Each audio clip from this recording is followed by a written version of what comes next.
convoy extractions through crossfire, wrote intel briefs that saved battalions, and held command in a war zone that most people couldn't even pronounce. But back home, I was the invisible one, the empty seat near the ice machine, the name left off the family wall. At the banquet, they toasted my sister Haley, first lieutenant. They passed dishes, compliments, and half-hearted toasts about service. I'd helped fund her first year at the academy and Dad's benefits stall. I wired tuition from a fake LLC just to keep it quiet. And still, they gave her my seat, my credit, my story. I didn't flinch when Dad raised his glass and said, "Some come home with medals. Some come home with excuses." I just folded my hands and stared at the linen. That's what the Army taught me, how to stay still when everything collapses. I used to believe silence was strength, that if I kept showing up, in uniform, in silence, in service, they'd see me. But what they saw was a woman who didn't feel strength. And what they raised wasn't just my photo on the wall. It was my presence, my past, my crew. So when Colonel Strickland walked into that room and called me general, loud enough for the ice to start clinking, the world shifted like a ground. If this part hits you, if you've ever been erased by your own blood or buried by the very people you protected, drop a comment. You're not invisible. Not anymore. And hit subscribe. We're just getting started. The machine clucked every few minutes, coughing out ice cubes like it had something to prove. I folded my hands in my lap and tried not to look like someone who noticed. The seat had been added last week. Plastic. Colder than the room, which was already 2 degrees away from me. I could see the head table from where I sat, though I wasn't sure if I was meant to. I once led a convoy out of enemy fire with just a map and sheer will.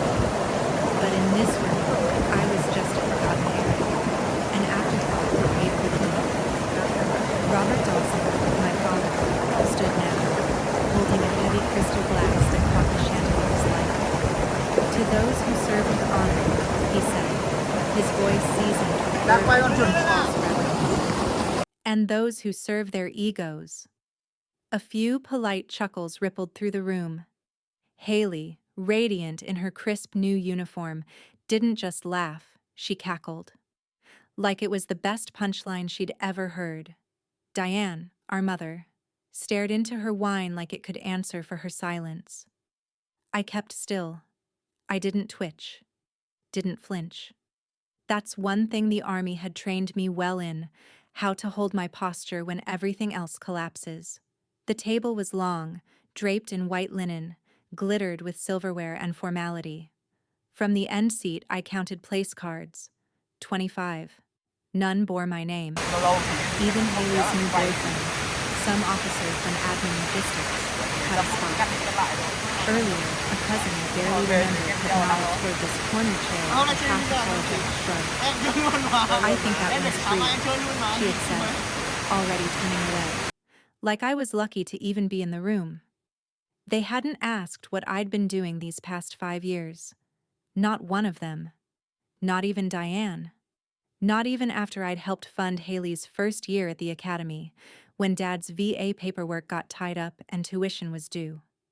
I had Venmo'd the bursar office under a fake LLC name just to make it clean. I had returned from my last deployment to silence. No parade, no flowers, no home-cooked lasagna Diane used to make when Haley scored a goal in soccer. I didn't even get the courtesy of resentment. Just deletion. The wine was cheap. I could tell by how fast the bitterness settled on the tongue, or maybe it was me. Bitterness had a way of multiplying in your mouth if you weren't careful with it. To my daughter, Robert continued, lifting his glass higher. First Lieutenant Haley Dawson, an example of what honor and humility look like.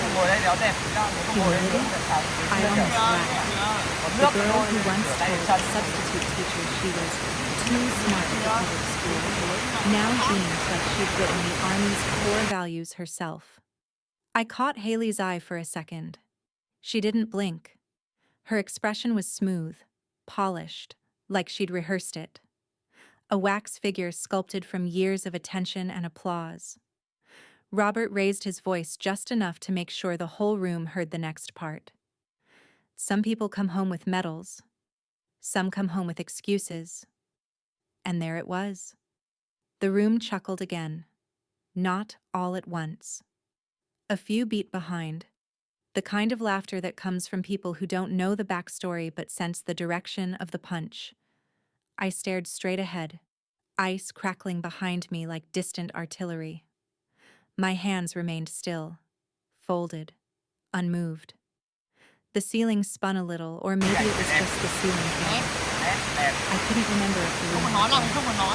Nobody saw the years I'd lost, the men I'd buried. The base command I held in Kabul before the political tide changed, and I chose honor over optics. Nobody knew the real reason I left. Or maybe they knew, and decided it wasn't a narrative worth preserving. I heard footsteps, firm, deliberate. Then the door opened. A pause. Heads turned. The room, alive with chatter a moment ago, shifted in mood like someone had dimmed the lights. A man in full dress blues entered, metal rose glinting, polished shoes tapping in a rhythm that commanded attention without asking for it. I recognized him before anyone else did, Colonel Barrett Nash. We'd served 2 tours together. He had a gait like a wolf and eyes that never scanned, only locked. He stood at the door, gaze sweeping the room like he was searching for a name. Haley straightened in her seat. So did Robert. A few guests gave small waves, assuming he was here for the guest of honor. He stepped forward, toward the main table, past Haley, and kept walking. He never broke stride. Didn't look at the champagne glasses or the plaques or the family posing for a group photo beside the plate. He walked, straight, steady, unwavering, until he stopped himself. General Dawson, he said, voice like gravel and respect. Every fork stilled, every eye widened. Permission to address you privately, ma'am? I stood slowly. My knees didn't shake. Everyone watched. No one spoke. And for the first time that night, Haley didn't smile. General Dawson, he said, loud, clear, like the room had been waiting for the truth to arrive. The name landed like a dropped plate, echoing, impossible to ignore. For a second, nobody moved. Then a chain reaction began. Eyes darted, spine stiffened, glasses paused mid-air. Colonel Barrett Strickland stood beside me, not as a guest, but as a presence. He was taller than I remembered, or maybe it was just the way the light hit the silver edges of his ribbon. He looked like he hadn't aged a day since we stood shoulder to shoulder outside that compound in the Tyra Hills. 5 years ago, they buried me with rumors. Tonight, General Strickland dug me up, with one sentence.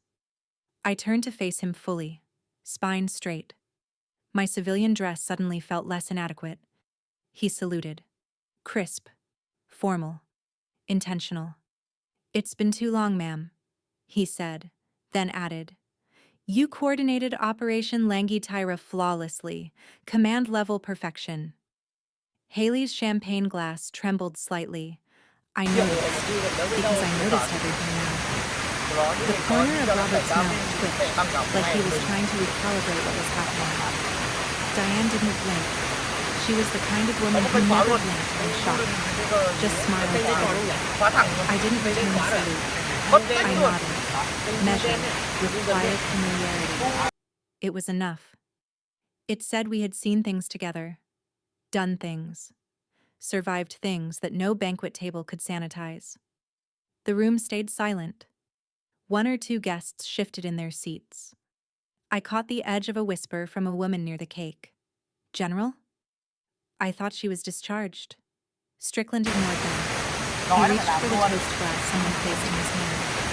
I apologize for interrupting, he said, turning to the crowd. But it's not every day I walk into a room and find one of our nation's most capable strategists seated next to a water station. The silence now thickened. People were holding their breath. Haley stared at the snapped stem of her glass, still untouched in front of her. She hadn't lifted it once since he entered. Brielle Dawson, Strickland said, letting the name roll off his tongue with deliberate pride, is not only a decorated leader of 3 overseas campaigns. She's the reason half of you got your kids home in one piece. A man near the buffet cleared his throat. Too loud. Then pretended to cough. It didn't help. The room had already tipped over into something colder, heavier than embarrassment. She turned down 2 promotions, Strickland continued, because she believed conscience comes before credentials. That's why I flew here tonight. To say something many of you should have said years ago. My jaw stayed still. My breathing stayed even. But I felt the air shift. The weight of years and shadow started to lift. Molecule by molecule.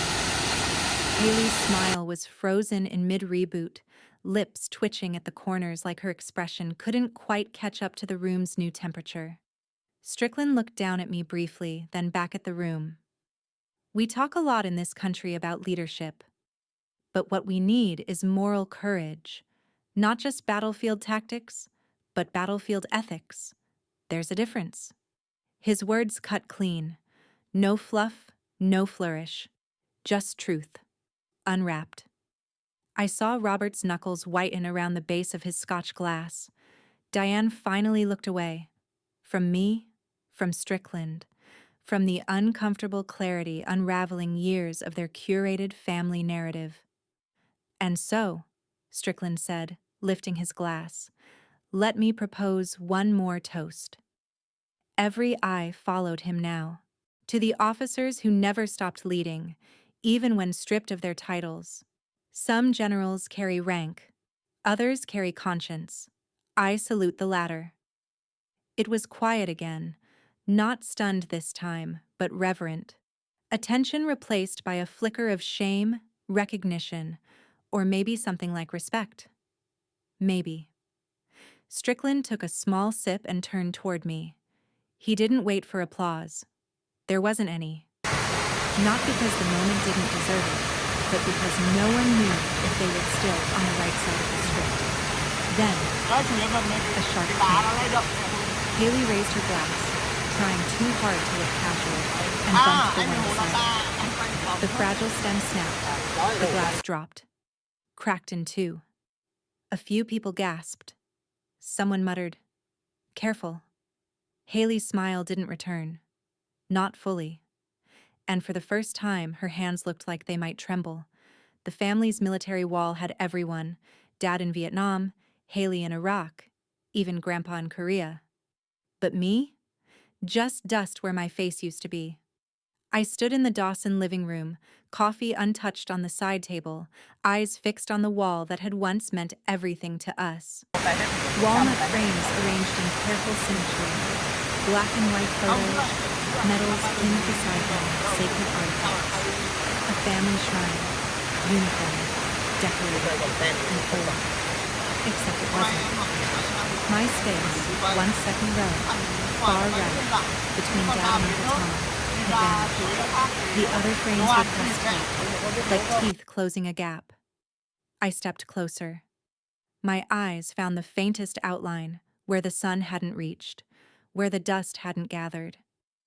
The ghost of my face remained a negative space, traced by time and forgetfulness. I opened the drawer beneath the shelf, stacks of old photos, some wrapped in tissue. At the bottom, the frame, same dark blue, same tiny brass plate. Brielle Dawson, West Point, class of 2000. But inside the glass was a smiling stock image, 2 teenagers flying a kite. I blinked once, then again. My breath caught somewhere between ribs. Footsteps padded in from the kitchen. "Mom," I said, holding up the frame. Diane didn't flinch. She wore a pearl-colored sweater, beige slacks, hair done the same way since 1993. She glanced at the frame like it was a rescue book I'd misplaced. "That wall needed air," she said, smoothing invisible wrinkles on her blouse. It looked cluttered. I waited. Sometimes silence pulled truth better than words. She busied herself with the fruit bowl, rearranging 3 apples that didn't need rearranging. "You kept Haley's first ROTC ribbon," I said. "You have Dad's discharge papers laminated. Grandpa's Purple Heart from 1952 is framed twice, but you took mine down." "It's not about taking anything down," she murmured. "It's about balance." Balance. I looked back at the wall. 18 frames, perfectly spaced, military symmetry, except the gap, except me. I ran my finger across the spot where the frame used to hang.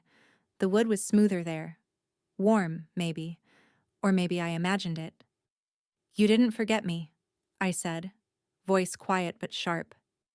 "You erased me." Diane's hands stilled. For a second, I thought she'd speak. But her lips stayed closed. Her eyes flicked toward the hallway. "Anyone but me." "I think I'll lie down," she finally said, then disappeared down the corridor like a fog backing away from morning. I stared at the tight tears behind the glass, their grins perfect, their world carefree. I set the frame face down on the table. The house groaned softly as the heater kicked in. Outside, dry November leaves scraped the porch with every breeze. Then, 3 knocks. Precise. No doorbell. I walked to the front door and opened it. No one stood there. Just a courier envelope on the mat, thick and sealed. No return address. I tore it open. Inside, a single sheet of paper. Typed, clean, government comment. Blaney Tire files reopened. Your name flagged. No sender, no instructions, just my past, stuck in my its grave.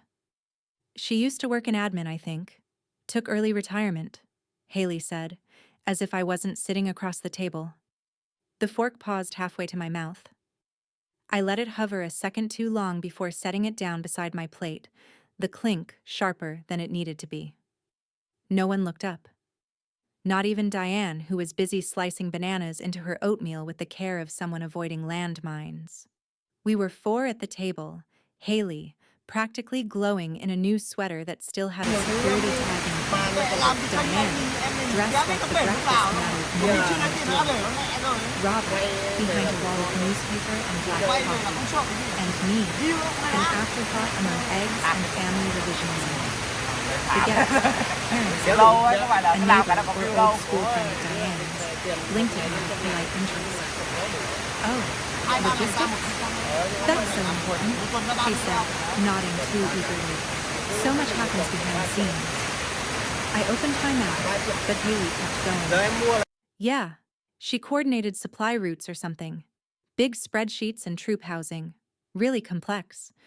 But it was all a bit much, I think." A small laugh.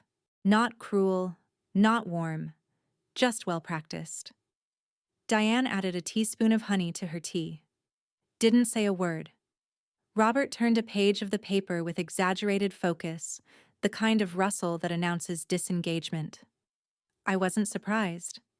I was just tired. The worst lies are the ones said casually, because they've been practiced. I took a sip of coffee. Bitter. Wrong roast. I stood up quietly, chair legs skimming the hardwood. "Excuse me," I said, not quite a whisper, not quite loud enough to challenge. Karen smiled again, awkward. Haley didn't even glance up. Robert muttered something about sports scores. Diane asked if I wanted more toast. I didn't answer. In the hallway, I leaned against the banister and pulled out my phone. I notification on the encrypted message. No sender name. Just a code screen and an alert icon. I opened it. Laney Tire. Confirmed deletion logs traced to guard-issued device. Be careful. My heart thudded once. Hard. Then again. I scrolled further. Access logs cross-reference. Device ID. H. Dawson. My thumb hovered above the screen. Then I locked it. Slipped it back into my pocket like nothing had changed. But everything had. She hadn't just rewritten my story in front of a guest. She'd done it in classified files. My stomach turned. Not from rage. Not yet. From clarity. The kind that slices, not burns. I walked to the front door, keys forgotten, coat unzipped. The crisp November air met me like a slap. Dry, metallic. The kind that warms winter as it cold. Behind me, I heard the gentle clink of silver linen. When I glanced back through the window, Haley was watching. She didn't smile. She didn't call out. She just watched me walk away. You don't need to delete someone to erase them. You just need to rewrite what they did and hope no one checks the logs. The hum of the espresso machine masked the tension between us. Sarah Whittam sat across from me, her laptop open, screen angled just enough to block prying eyes but tilted so I could see the lines of code scrolling like digital bloodstains. We hadn't seen each other since the after-action review in Kandahar. Back then, she was leaner, sunburned, too much caffeine and adrenaline.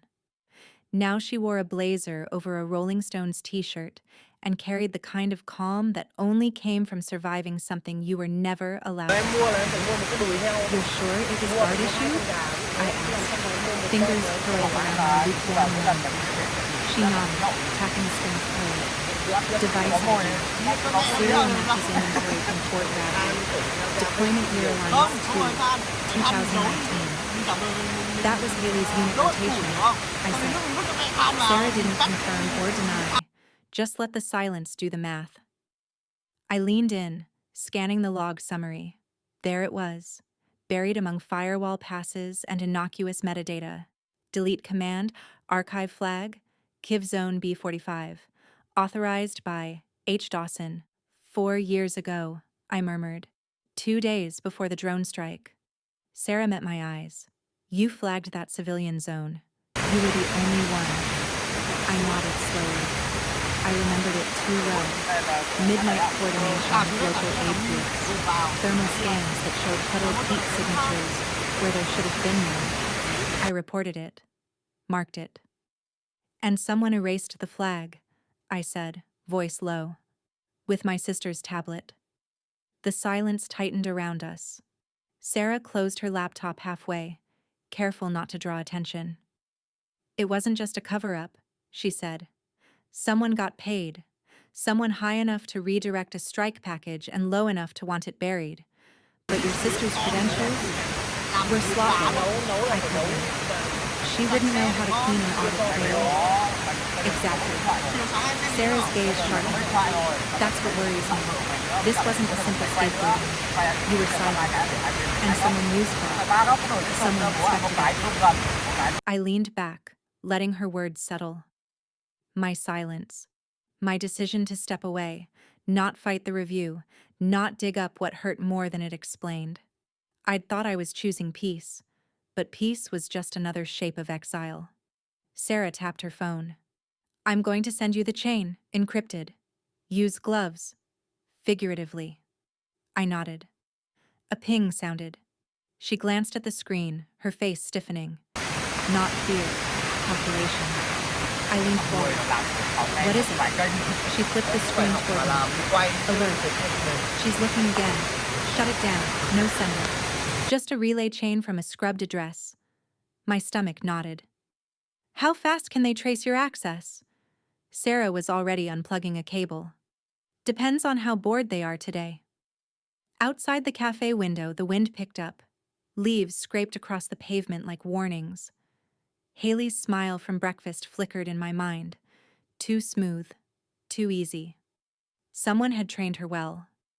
And now, someone knew I'd stopped being quiet. The folder wasn't new. It had coffee stains, corner creases.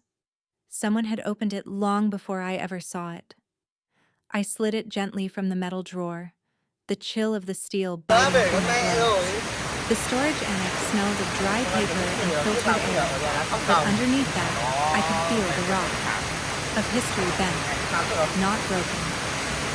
Sarah stood beside me, her breath shallow, fingers twitching over her badge. The lights above buzzed softly, fluorescent and unforgiving. This is it, she whispered, though no one else was around, Captain Irene Galvez. I ran my finger across the redacted cover sheet, the black ink thick and unapologetic. Deployment, 2017. Incident, resource misallocation, civilian casualties, discharge, immediate, recommendation, non-reinstatable. Sound familiar? Sarah asked, already booting up the encrypted tablet she'd smuggled in. I flipped the folder open. Clip documents spilled out, scans, emails, mission maps, stripped of detail but not of implication. One page stood out, a disciplinary summary bearing the signature of Colonel Bond. Bond again, I murmured. Same phrasing, Sarah added, pointing to a phrase I knew by heart: failure to maintain operational clarity under duress. I'd read that line on my own report, twice. She was the test run, I said. I was the rollout. Sarah pulled up a secure overlay on her tablet, matching timestamps and access logs. Galvez tried to push back, filed a report with internal ops. It was buried, just like yours. I exhaled, slow and measured. You said there were patterns. Now we have one. She nodded. And I bet Vaughn wasn't acting alone. Footsteps echoed down the distant hallway. A junior officer appeared in the doorway, barely older than Haley, uniform crisp, eyes darting. You have 12 minutes, he said, handing Sarah a patch cord and a small key. You didn't see us, she replied, not as a threat, just fact. He nodded and vanished like he was never there.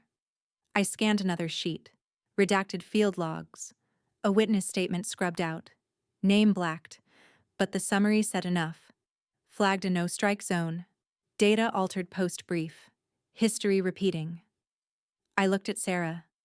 They needed a pattern, not justice. She didn't argue. We moved quickly, copying logs, taking photos where scanners were too loud. My eyes caught a faint signature on one of the sheets. Handwritten, not digital. A name I hadn't heard in years. Lieutenant Meyer. P-S-Y-O-P-S. I filed that away. We were about to seal the drawer when I saw it. The tiny red blink in the corner. A camera, tucked into a light fixture. Not listed on the schematic Sarah had pulled. It was on. Sarah, I said quietly, we're tagged. She didn't flinch. Just slipped her tablet into her satchel and pulled up her hood. Exit plan? Split up. Burn your trail, I said. We never met here. Her nod was brisk. Professional. Familiar. I took the service corridor to the east, heart hammering. Down the narrow hall, I found a service elevator. It rattled as I descended. Every buzz felt like an alarm. At the parking lot, I stepped into the cold. Dusk had settled like a curtain. I scanned for the vehicle Sarah had planned for me, a rental, unmarked. That's when I saw him. A man in uniform parked 2 rows away, engine off. No insignia on his jacket. Sunglasses at dusk. A phone pressed to his ear. He watched me. Didn't move. Then he spoke, low and clipped. She took the bait. The trap wasn't meant to kill me. It was meant to make me noisy and careless. But I'd been baited before. In Kandahar. In Dover. In rooms where a diplomacy masked ambush. This time, I wasn't walking into a snare. I was setting one. The cabin creaked as the wind curled around the eaves. Outside, the Shenandoah trees swayed like silent witnesses. I lit the fireplace to take the edge off the cold, but left the power off. No smart thermostats, no motion sensors, just analog heat and wooden silence. The USB drive gleamed under the oil lamp, unmarked, just a sliver of polished bait. Inside, I'd planted just enough falsified Langi-Tyra intel to warrant interest. Nothing incriminating, but enough to raise alarms if someone was watching the wrong people. Barrett's address is loaded, I told Sarah over the secure call. Her voice buzzed with static, a reminder of how far we'd pushed the encryption. You trust him? She asked. He taught me to override satellite comms with a field radio and a paperclip, I said. I trust he won't panic. I slipped the USB into a tamper-proof envelope, coded it as a routine legal transfer, and uploaded a backup copy into a server routed through a Scandinavian data farm.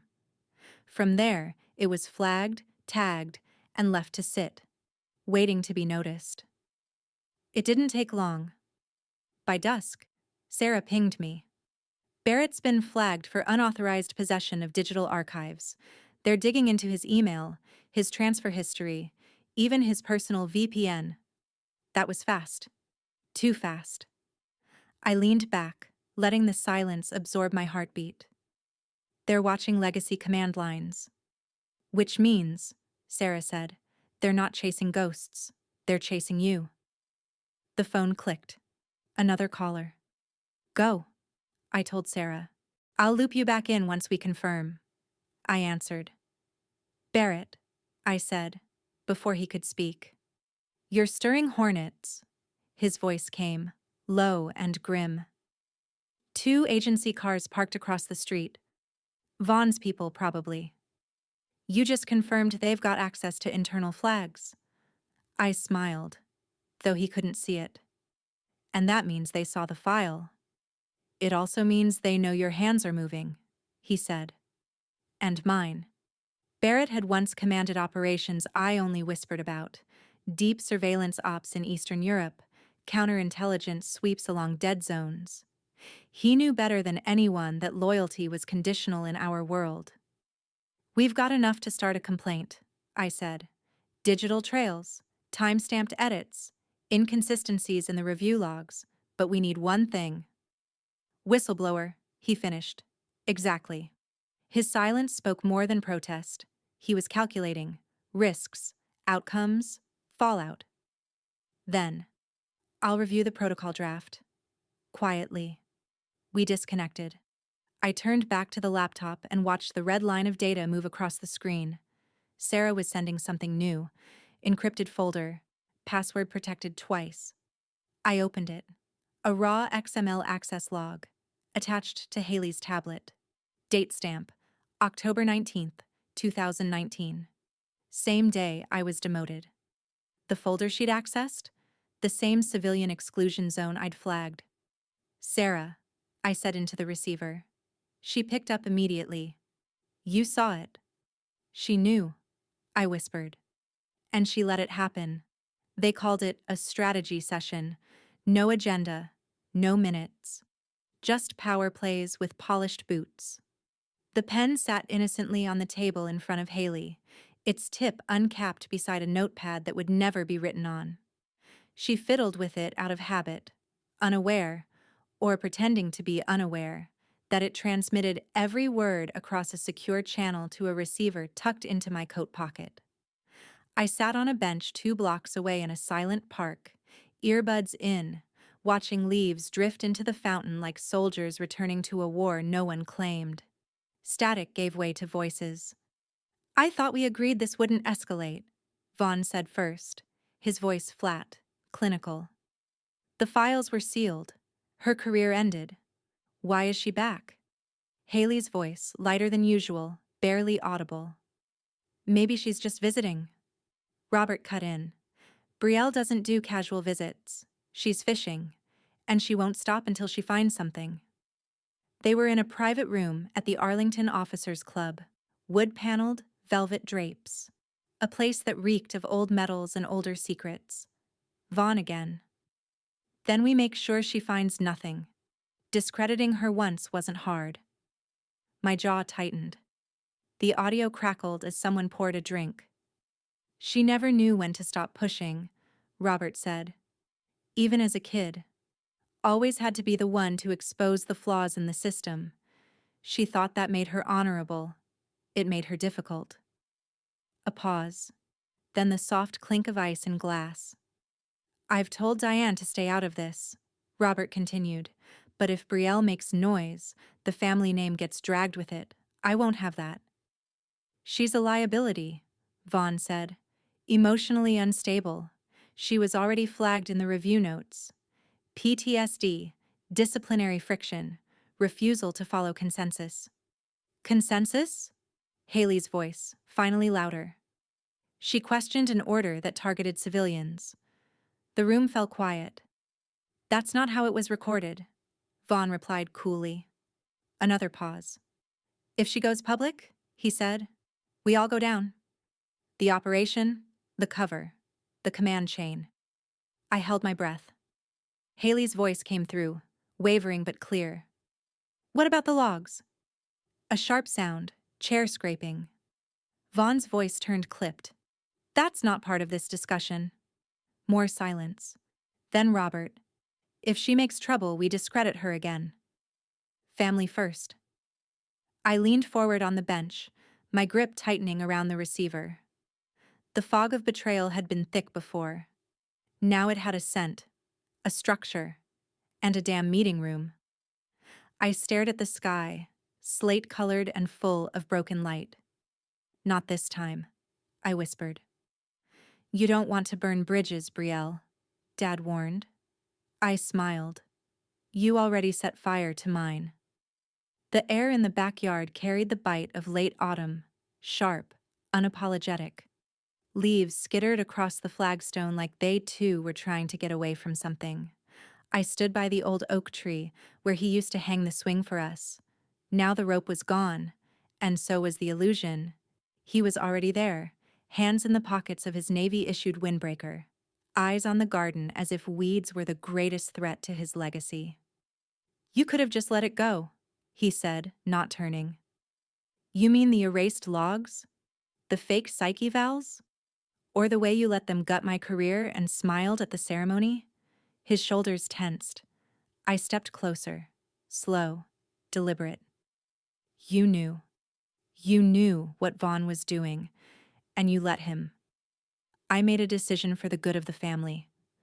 He turned then, face calm, voice colder. You were too visible, too independent. Command doesn't like liabilities that ask too many questions. I exhaled a bitter laugh. So you sacrificed your daughter for your standing. He didn't flinch. I gave Vaughn access to your logs. That's all. He said it was for a course correction, a misalignment. You let him rewrite who I was? He didn't deny it. Behind him, the kitchen window glowed. A shadow shifted inside. I knew that outline. Haley. She wasn't hiding well. Good. I reached into my coat and tapped a button on my phone. A voice emerged. His voice. If she makes trouble, we discredit her again. Family first. Robert's face drained of color. You recorded me? You strategized my erasure, I said, stepping forward. You don't get privacy. He opened his mouth, closed it. He looked suddenly smaller, like the oak tree beside us had aged more gracefully. From the porch, the screen door creaked. Haley stepped out, her uniform jacket hanging off one shoulder, confusion and dawning horror etched across her face. Dad, she said softly. What else did you give him? The file had no title, just a timestamp and a countdown. 4 hours till Veterans Day. The screen's glow painted the safe house office in shades of cold blue. An old Dell laptop hummed with quiet defiance on the rickety desk, its fan spinning like it knew it was guarding a secret too big to hold. I leaned in. 3:59:47. A ticking promise. Sarah sat cross-legged on the floor, back against the filing cabinet, typing rapidly on a second terminal. Her hoodie was pulled low, hair tied back in a utilitarian knot, and the air around her felt wired with tension. Colonel Barrett stood watch near the shuttered window, arms crossed, jaw clenched. The worn leather holster at his side looked ceremonial, but the way his eyes swept the dark said otherwise. This mirror server, Sarah said, not looking up, sits inside a maintenance loop. It updates at midnight every federal holiday, Veterans Day included. Which means... Whatever is in that loop, I finished, will broadcast nationally at 0000 unless someone with a root-level kill command intervenes. She nodded, The only way to stop it is from inside the Pentagon's core node, and guess who no longer has access? Vaughn, I said. Exactly. We buried the truth, she said, inside the lie they built. I looked at the blinking countdown again. 035803. Inside that silent, throbbing capsule of code were 5 years of ghosts. Langi Tyra's real logs, unredacted memos, proof of falsified evaluations, and a dossier on Vaughn's orchestration. And my full statement. All of it set to ignite unless I told it not to. Your call, Sarah said, finally glancing up. You can stop it, or you can let it do what it was built to. I didn't answer. Barrett shifted beside me. You sure about tomorrow? You'll be surrounded by uniforms. If Vaughn feels cornered? I'm not walking in there for a fight, I said. I'm walking in so they see me. My phone buzzed. Voice message. Haley. Her voice came through soft, controlled, but there was a crack in the armor now. He's preparing a statement, she said. A speech to rewrite the last 5 years. He's going to frame you again. But if you speak tomorrow, I'll stand next to you. I closed my eyes, just for a second. Long enough to feel it. The tension coiling and uncoiling in my spine. The memory of sitting by the ice machine. The wall with my photo removed. The silence that suffocated more than any battlefield ever did. I opened them again. 3:56:10. I closed the laptop. Stood tall. Then let the world see us both.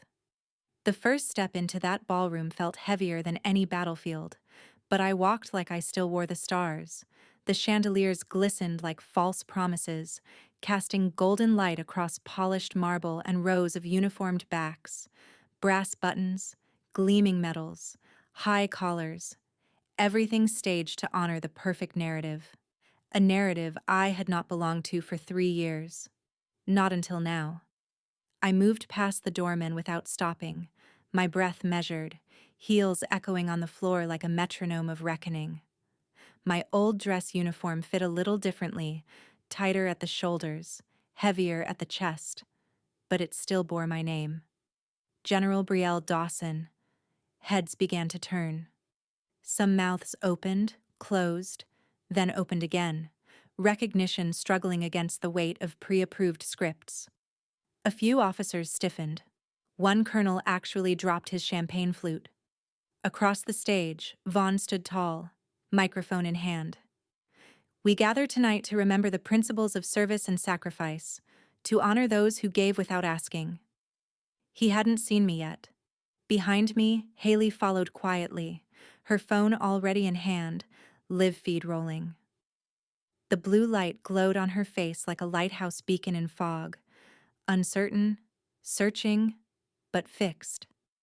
I took 3 more steps. Vaughn turned and froze. I didn't wait.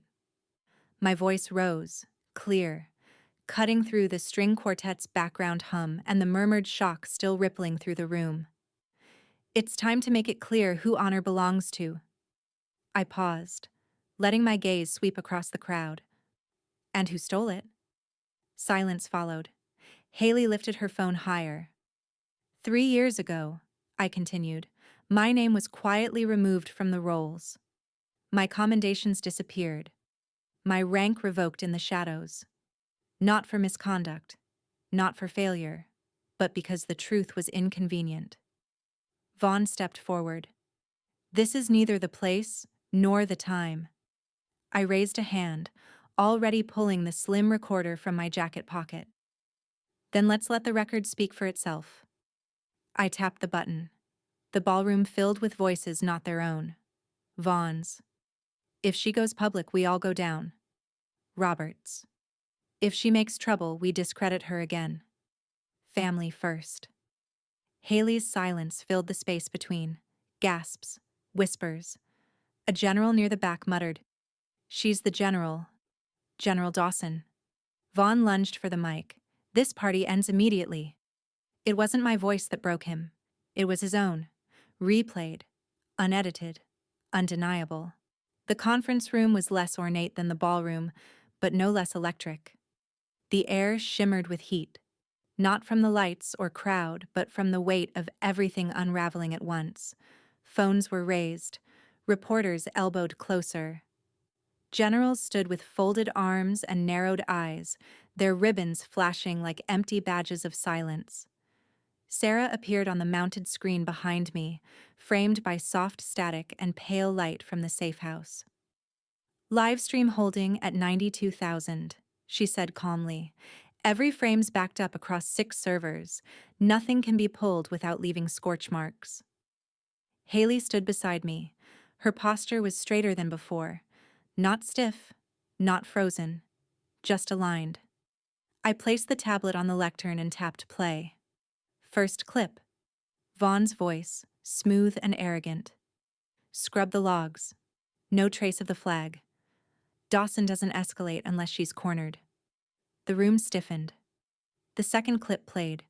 Screen share footage, dated, showing a secure system. Each folder labeled. Each document Vaughn had edited. Each command line, each override. Time-stamped. Signed. Then came the footage from Langi Tyra. The real one. A shaky helmet cam. Civilians rushing toward shelter. My voice. Redirect the unit. There's a soft target 2 clicks east. A beat. Vaughn's voice, off comms. Stick to primary. And the aftermath. Damage in the civilian zone that should have never existed.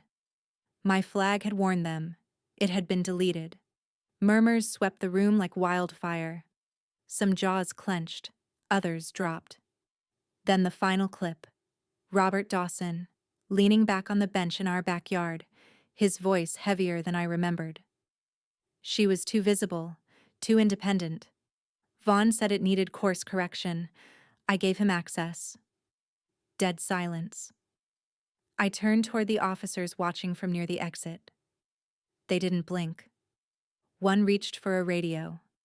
Vaughn rose from his seat slowly, but before he could speak, 2 military law enforcement officers moved.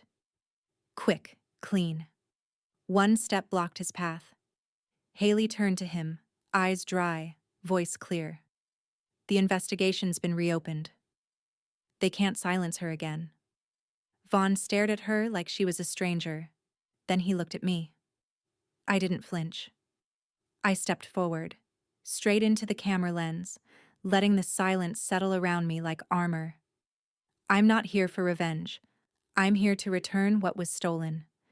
His metals gleamed, but his hands shook. Even generals forget what honor feels like. The corridors of the Ministry of Defense were quieter than usual. Maybe it was the press barricades outside. Maybe it was the ghosts echoing through the walls. Titles stripped, alliances fractured, names suddenly fragile. Vaughn didn't speak as they led him through the rear exit. He didn't struggle. He didn't sneer. But his jaw was locked so tightly you could almost hear it grind. His suit was flawless, his decorations still polished. But he was already a shadow, made obsolete by a truth he thought he'd buried. Cameras clicked. Reporters shouted. General Vaughn, were the orders yours? Did you falsify deployment logs? Why target General Dawson? He said nothing.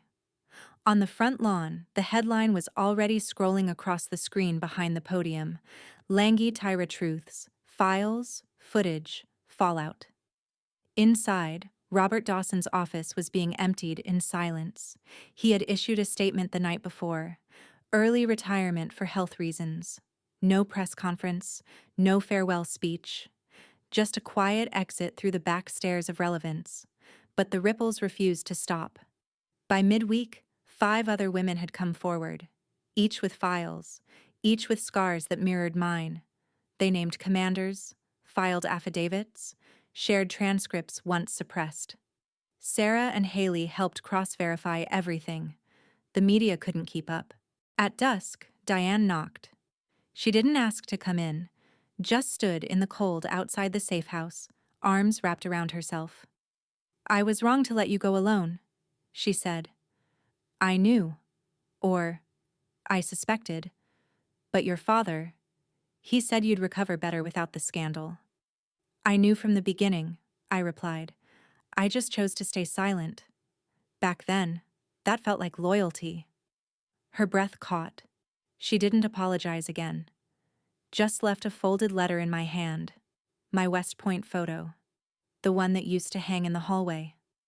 That night, Haley stood at the podium for her first solo address. Not in uniform, in black slacks and a plain navy blouse.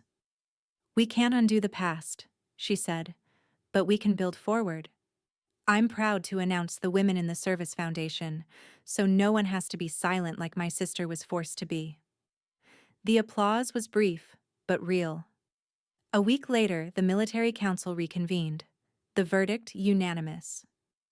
The council hereby reinstates General Brielle Dawson to full rank and service recognition, read the chair. Her record, commendations, and honors shall reflect the truth, without omission. I stood still as the room rose around me. I didn't salute. I didn't smile. Not until the press conference when a reporter asked, "General Dawson, are you coming back?" I looked out across the sea of faces, some familiar, some newly loyal, and let the quiet answer first. Then I smiled, just faintly. I never left. Justice doesn't rebuild what they tore down, but it gives you the ground to stand on again. The wind swept through the courtyard of the Women's Officer Training School with a quiet authority. The trees were skeletal now, the last of autumn's fire scattered across concrete like fading metals. The air smelled of winter coming too early, but the voices inside were warm, curious, young. I walked past rows of cadets sitting upright in pressed uniforms, eyes forward, some expectant, some skeptical. All of them watching. I wasn't here to inspire. That wasn't the point. I stepped to the lectern without ceremony, without introduction. My boots echoed across the tiled floor, soft but certain. I'm not here to talk about victory, I said, letting the first silence land. I'm here to talk about what is worth protecting, when even the people beside you stop doing so. No one moved, not even to take notes. I was trained to lead, then told to disappear. The hardest thing I've done wasn't commanding a unit or drafting a strategy. It was surviving the space where silence demanded more from me than war ever did. Somewhere in the back, Sarah leaned against the wall with her arms crossed, eyes steady. She gave me a small nod, the kind you give a soldier at the edge of retreat, before they realize they can still fight. After the lecture, as cadets lined up to speak or shake my hand, Sarah approached with a folder. "Irene Galvez," she said softly. "File's been restored. She's willing to testify if the commission reopens those years." I held the folder like something sacred, not because it was paper, but because it was proof. Across the room, Haley stepped in, not in uniform but holding something unexpected. A thick, scuffed album with a cracked spine. She handed it to me quietly. "From the cadets," she said. "They asked to use the old photo you once hated. Said it made you look fierce." On the cover, penned in Sharpie and surrounded by a dozen signatures, "Welcome back, General." I didn't speak for a moment, just flipped the cover and smiled faintly. Inside, the photo. Me at 16, jaw set, hair badly cut, standing awkwardly in front of Dad's rusting Jeep. Fierce? Maybe. Determined? Always. Later that afternoon, I signed the papers confirming my place on the new Independent Commission for Justice and Oversight. Not a return to rank, but something more enduring. A hand on the system's spine. As the sun lowered behind the hill, I returned to the training room to give one last address before leaving. I stood straighter this time. Let them see the space I took up. "I was once called a nobody," I said into the microphone. "That's because they feared what I could become." The applause didn't matter. The silence after did. And just before I turned to leave, I glanced out the wide window near the rear exit. Past the cadets. Past the glass and steel. There she was. A woman in uniform stood behind the perimeter fence, her back straight, hair tied back, hands folded. Irene Galvez, waiting. Not for permission, but for the moment we start again. I didn't return to be applauded. I returned, so no one would ever be erased again. The wind over Langi Tyra carried the kind of silence that made people whisper, even when no one had asked for quiet. December light washed across the field, gold and pale, not unlike the sun the day it all fell apart.